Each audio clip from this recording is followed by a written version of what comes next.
Bonjour, je me présente, Benjamin Renier, jeune diplômé en QLIO. Je rentre aujourd'hui dans l'entreprise Bars Factories qui commercialise la fameuse pasta pot.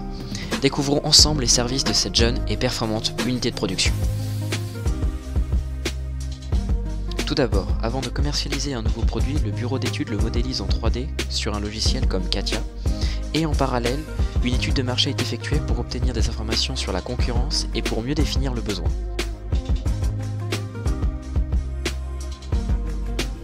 Le service qualité a mis en place 3 contrôles, un contrôle par mesure, un pokayoke et à la fin de la production un contrôle visuel. Toutes ces informations sont enregistrées sur l'ERP CJPMI pour suivre en permanence des indicateurs de qualité. L'objectif étant 0% de non-qualité. En ce qui concerne l'approvisionnement des matières premières, elle se fait selon la méthode du point de commande. À partir d'une certaine quantité, l'approvisionnement est lancé. Tous les composants sont stockés dans des magasins rotatifs comme le Cardex. Pour suivre en permanence la production, un tableau de management visuel a été mis en place. Il permet aux opérateurs et aux techniciens d'avoir des informations sur la qualité, la performance, mais aussi la sécurité de l'atelier. Ce sont des indicateurs nécessaires pour un bon suivi de production. La production s'effectue au takt time. Le takt time est la durée idéale de production qu'il faut respecter pour produire exactement le nombre d'unités demandées par le client.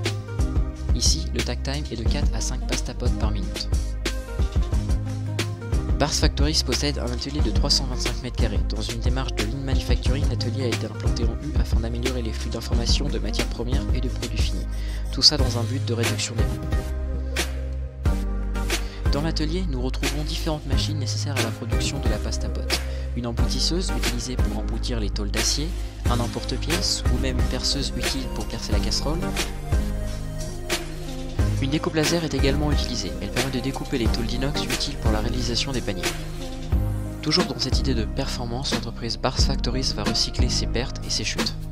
Dans l'atelier, une démarche Kanban a été mise en place. Pour faire simple, cela consiste à calculer une taille de lot de transfert interposte permettant d'optimiser les flux pour éviter les encours mais aussi faciliter la communication entre les postes.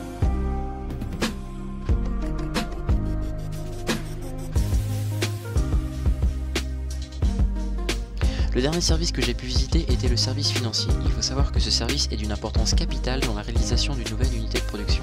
Il permet de calculer les différents coûts de production à l'aide d'un ERP comme Cegid en les décomposant. Ces coûts sont calculés grâce aux données techniques rentrées ultérieurement. Ainsi, cela permet de suivre économiquement le produit ainsi que sa rentabilité.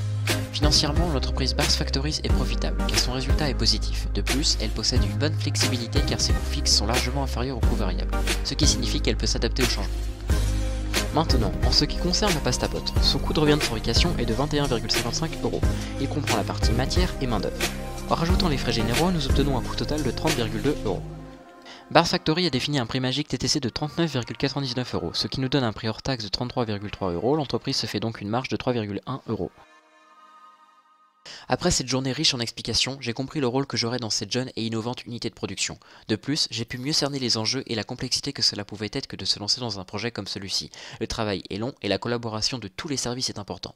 Cela m'a motivé à donner le meilleur de moi-même et pourquoi pas un jour lancer mon propre projet.